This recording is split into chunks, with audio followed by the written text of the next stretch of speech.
ರಾಜ್ಯಸಭೆಗಳಲ್ಲಿ ಚೊಚ್ಚಲ ಭಾಷಣದ ವೇಳೆ ಬಿಜೆಪಿ ಸದಸ್ಯ ಸಿ ಸದಾನಂದನ್ ಮಾಸ್ಟರ್ ತಮ್ಮ ಕೃತಕ ಕಾಲುಗಳನ್ನು ಸದನದ ಬೆಂಚ್ ಮೇಲೆ ಪ್ರದರ್ಶಿಸಿ ತಾವು ಕಾಲುಗಳನ್ನು ಕಳೆದುಕೊಂಡಿದ್ದು ಹೇಗೆ ಎಂಬ ಬಗ್ಗೆ ವಿವರಣೆಯನ್ನ ನೀಡಿದಂತಹ ಪ್ರಸಂಗ ನಡೆದಿದೆ.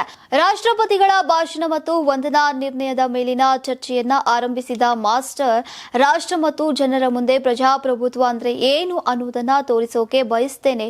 31 ವರ್ಷಗಳ ಹಿಂದೆ ಕೇರಳದಲ್ಲಿ ಪ್ರಜಾಪ್ರಭುತ್ವ ಬಗ್ಗೆ ಗರ್ಜಿಸ್ತಾ ಇದ್ದವರು ನನ್ನ ಮೇಲೆ ದಾಳಿಯನ್ನ ನಡೆಸಿದ್ರು. ನಾನು ಮನೆಗೆ ಹಿಂದಿರುಗ್ತಾ ಇದ್ದಾಗ ಸಂಘಟಿತ ಅಪರಾಧಿಗಳು ನನ್ನನ್ನ ಹಿಂದಿನಿಂದ ಹಿಡಿದು ರಸ್ತೆಗೆ ಇಳಿಸಿ ನನ್ನ ಕಾಲುಗಳನ್ನ ಕತ್ತರಿಸಿ ಇಂಕ್ವಿಲಾಬ್ ಜಿಂದಾಬಾದ್ ಅಂತ ಕೂಗಿದ್ರು.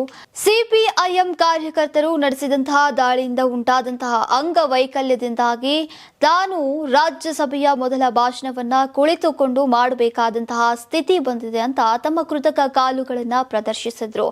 ಸಿ ಸದಾನಂದನ್ ಮಾಸ್ಟರ್ ಅವರು ಮೇಜಿನ ಮೇಲೆ ಕೃತಕ ಕಾಲುಗಳನ್ನ ಪ್ರದರ್ಶಿಸಿದ ಕೂಡಲೇ ಸಿಪಿಐಎಂ ನಾಯಕರು ಸೇರಿದಂತೆ ವಿರೋಧ ಪಕ್ಷಗಳಿಂದ ತೀವ್ರ ಆಕ್ಷೇಪಗಳು ವ್ಯಕ್ತವಾದವು. ಸಿಪಿಐಎಂ ನಾಯಕ ಜಾನ್ ಬ್ರಿಟಾಸ್ ಅವರು ಹಲವು ವಸ್ತುಗಳನ್ನ ತರುವುದನ್ನ ನಿಷೇಧಿಸುವ ಸದನದ ನಿಯಮಗಳನ್ನ ಉಲ್ಲೇಖಿಸಿ ಸದಾನಂದ ಮಾಸ್ಟರ್ ಅವರು ಕೃತಕ ಕಾಲುಗಳನ್ನ ಪ್ರದರ್ಶಿಸಿದ್ದಕ್ಕೆ ಆಕ್ಷೇಪವನ್ನ ವ್ಯಕ್ತಪಡಿಸಿದ್ರು.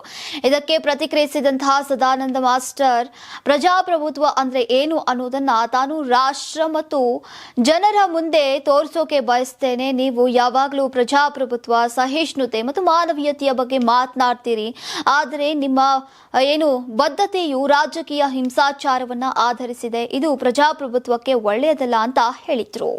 ಅಂತಾರಾಷ್ಟ್ರೀಯ ವಾಣಿಜ್ಯ ಮೇಳ 2026 ಫೆಬ್ರವರಿ 6, 7, 8ರಂದು ಬೆಂಗಳೂರಿನ ಅರಮನೆ ಮೈದಾನದ ತ್ರಿಪುರವಾಸಿನಿಯಲ್ಲಿ ಆಯೋಜಿಸುತ್ತಿದೆ. ಇದು ಕರ್ನಾಟಕ ಕೃಷಿ ಇಲಾಖೆ ಪ್ರಕಟಣೆ.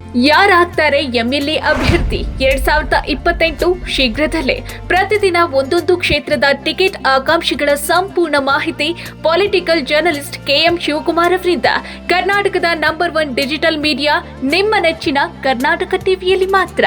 ನೀವು ಸಣ್ಣ ಆಗ್ಬೇಕಲ್ವಾ? ಅದು ಒಂದು ಉತ್ತಮ ಆಹಾರದಿಂದ ಸಣ್ಣ ಆಗ್ಬೇಕಲ್ವಾ? ಪ್ರತಿದಿನ ನಮ್ಮ ಜೀನಿ ಸ್ಲಿಮ್ ನ ಯೂಸ್ ಮಾಡಿ ಯಾವುದೇ ಸೈಡ್ ಎಫೆಕ್ಟ್ ಇಲ್ದಂಗೆ ನೀವು ಸಣ್ಣ ಆಗ್ತೀರಾ.